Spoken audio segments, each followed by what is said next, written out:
Hello guys, আসসালামু আলাইকুম। আমরা চলে আসলাম কুয়াকাটাতে। সারা রাত্র, সেই রাত্র 1টার দিকে রওনা দিয়ে চলে আসলাম। সকাল সকাল বের হয়ে গেলাম আমরা বন্ধুরা ঘুরতে। আমরা ছিলাম হোটেল মেরিনোভা, নতুন হোটেল। আমাদের এক কাজিনের মামার হোটেল ছিল এটা। হোটেলের সার্ভিস খুব সুন্দর ছিল এবং সবাই ভালোভাবেই ছিলাম। এবং আমার 2 বন্ধু খুব হাসাহাসি করতেছে, তারা খুব আনন্দে আছে। ঈদের টাইম ছিল, হুট করে ঈদের দিন রাত্রবেলায় আমরা প্রোগ্রাম করে ফেলি, যেহেতু চলে আসতে হবে। এদিকে আমরা চলে আসলাম রাখান পল্লীতে। এই জায়গাতে আপনার বিভিন্ন ধরনের মার্কেটে জামা কাপড়, আচার বিভিন্ন রকম পাওয়া যায়। এর ভিতরে আমার বন্ধু, সে তার বাচ্চার জন্য জামা কেনার জন্য দরদাম করতেছে। কুয়াকাটায় এসে যদি বন্ধুরা বাইক নিয়ে একটু ঘোরাঘুরি না করি তাহলেই তো চলে না। বেরিয়ে পড়লাম বিকালবেলা আমরা ঘোরার জন্য। চলে আসলাম আমরা সেই সূর্য অস্ত দেখার জন্য। এদিকে আমি একটু আবার নেমে বিচের উপরে হাঁটাহাঁটি করলাম। আনন্দটা সেই ছিল। এরপরে ওরা তাড়াহুড়া করে বলল, তাড়াতাড়ি চলো, যেতে হবে, সন্ধ্যা হয়ে আসছে, এই জায়গার থেকে চলো আমরা যাই, গিয়ে আমরা দেখি মাছ টাছ খাওয়া যায় কিনা। এর ভিতরে চলে আসলাম মাছের এই জায়গা, কিন্তু মাছের দাম তুলনামূলক একটু বেশি ছিল। তো আমাদের পরিচিত এক কাকা ছিল, তার কাছ থেকে আমরা মাছ নিলাম, কাঁকড়া নিলাম। নেওয়ার পরে কাকা আমাদেরকে বারবিকিউ করার জন্য তার নিজেরই বারবিকিউ স্থান আছে, ওই জায়গায় আমাদের পাঠালো। একটা বাচ্চা, সে সুন্দরভাবে আমাদেরকে সার্ভিস দিল। এর সাথে যে ভাইটা ছিল সে আমাদেরকে বলল যে ভালোভাবে আমি এটা ভাজি করে দিচ্ছি, আপনারা সামনে গিয়ে ওয়েট করেন। আমরা ওয়েট করতেছিলাম। সামনে গিয়ে সে খুব সুন্দরভাবে আমাদের জন্য যত্ন সহকারে এটাকে খুব সুন্দরভাবেই আপনার ভাজি করে দিচ্ছিল বারবিকিউ। এর ভিতরে আমার বন্ধু, সে আবার বিনোদন প্রিয়, সে আবার দোকানদারি শুরু করে দিল।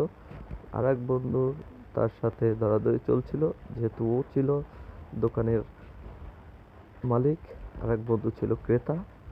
তার সাথে সে খুব বিনোদন করছিল এবং বিভিন্ন রকমের কাঁকড়া কয় টাকা ছিল, সে দাম ছিল, সে আবার দেখছিল। এদিকে বন্ধু, সে বিক্রি করার জন্য দাম দর করতেছিল যে এটা এত টাকা, যেহেতু সে দোকানদার হিসেবে ছিল। এদিকে আমরা বন্ধুরা সবাই বসে গেলাম, যেহেতু একটু গানের আয়োজন, ওদিকে রেডি হয়ে গেছে খাবার, সবাই বসে গেলাম। আর বন্ধুরা ওদিকে ছিল, ছড়ানো ছিটানো ছিল, তাই কিছু সংখ্যক বন্ধু জায়গা বসলাম। আমাদের সাথে দুটি ছোট ভাই ছিল। কাকা আমাদের খাবার রেডি করতেছিল, আমরা মোবাইল টেপাটেপি করতেছিলাম আর ভাবতেছিলাম যে সারা রাত্র জার্নি করে আসছি, সেই রাত্র 1টায় রওনা দিছি, ঈদের দিন ছিল, যে চলে আসছি। বন্ধু আমার হাসতেছিল, এদিকে ভিডিও করতেছিল, এই কারণে সবাই রেডি ছিল। আমাকে জিজ্ঞাসা করতেছিল কি খাবার হবে, এর ভিতরেই খাবার রেডি হয়ে গেল। খাবার নিয়ে আসলো, কিন্তু খাবারটা সেই স্বাদ ছিল, যেটা বলার বাহিরেই। আমরা খেতেছিলাম এদিকে বসে। রাত্রবেলা বের হলাম 12টার দিকে বিচের ভিতরে, যে চলো বন্ধু একটু যাই দেখি বিচের ফিলটা নিই। রাত্র 12টার দিকে যখন বিচের ভিতরে আসলাম, হুট করে আমি আবার পানিতে নামতে খুব ভয় পাই। এর ভিতরে পানি আসলো, আসার পরে খুব আনন্দেই ছিলাম। ওরা পানির ভিতরে নেমে গেছে, কিন্তু আমি পানির ভিতরে যাইনি, আমি একটু কিনারায় ছিলাম। হুট করে পানি চলে আসলো, আমি ভয়তে আতঙ্ক হয়ে আবার দৌড়ে চলে আসলাম উপরের দিকে। এর ভিতরে আমার জুতা ছিঁড়ে গেল। ঠিক আছে, ওরা হাসতেছিল পিছনে বসে, ওরা হাসতেছিল পিছনে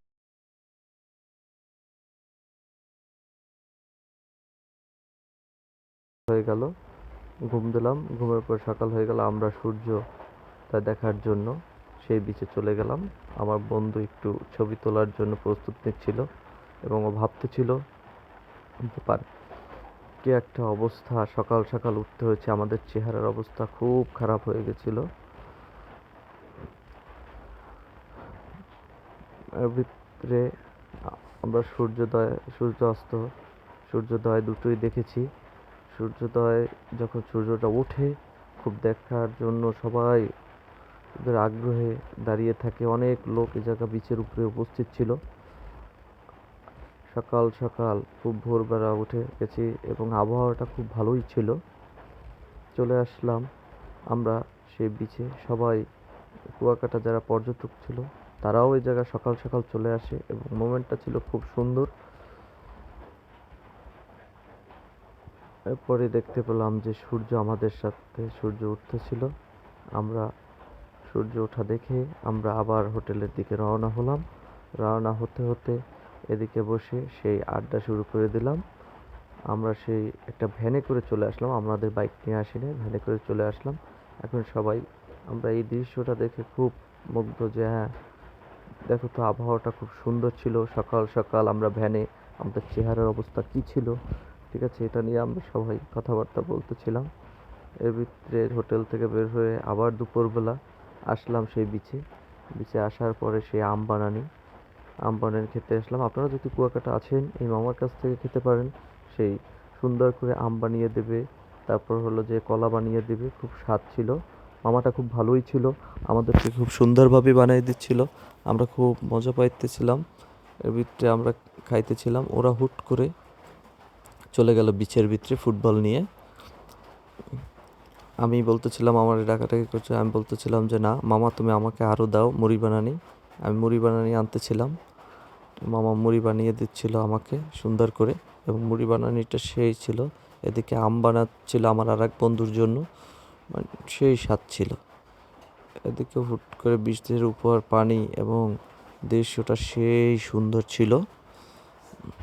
এদিকে আরও দোকান আছে বিচের উপরে, আরও অনেক দোকান আছে, কিন্তু এই মামাটার খাবারটাই খুব মজা ছিল। আমার বন্ধু সে আচার বানানিটা নিয়ে, আম বানানিটা নিয়ে চলে গেল এবং মজা করতে শুরু করলো যে তোদেরকে দেবো না। আবার সে চলে আসলো, তার কাছ থেকে নিয়ে গেল আর এক বন্ধু। সে ভাবতেছিল কি হলো, মাথায় বাড়ি, কি একটা অবস্থা। এতে আনন্দ, খুব মজাই ছিল। এর ভিতরে চলে গেল আমার বন্ধুরা ফুটবল খেলার জন্য।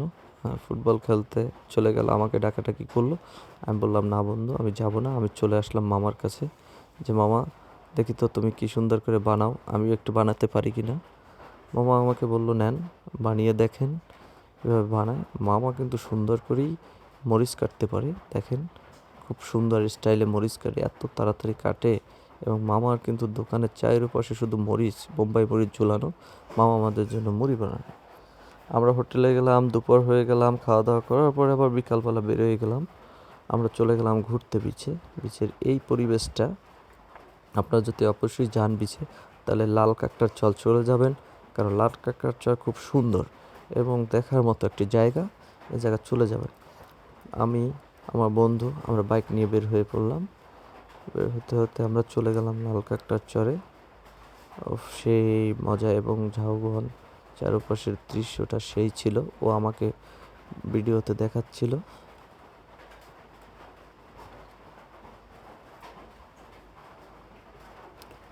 জীবনে বন্ধু না থাকলে, বন্ধুদের নিয়ে ঘুরতে না পারলে জীবনটাই কেমন জানি অস্থির অস্থির। জীবনে ঘুরতে হবে অনেক, বন্ধুদের সাথে সময় দিতে হবে, তাহলে জীবনটা আপনি উপভোগ করতে পারবেন। পিছনে আমার এক বন্ধু, সে ভাবতেছিল যে সে হুট করে আমার এক বন্ধু বাইক থামিয়ে সে গাছের উপরে উঠে গেল। এর ভিতরে একটা বাচ্চা চলে আসলে এই গাছে উঠছেন না, কারণ এই জায়গাটায় ছিল ওই বাচ্চাটার দোলনা। এই দোলনার উপরে ও উঠে বসে সে সুন্দর দোল খাচ্ছিল।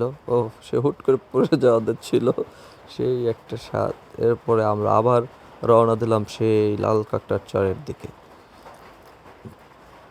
যেতে যেতে দুই পাশে সেই গাছের দৃশ্য, বিচের উপরের আবহাওয়া, মানে সব মিলিয়ে একটা সুন্দর, মনটা খুব ভালো হয়ে যায়।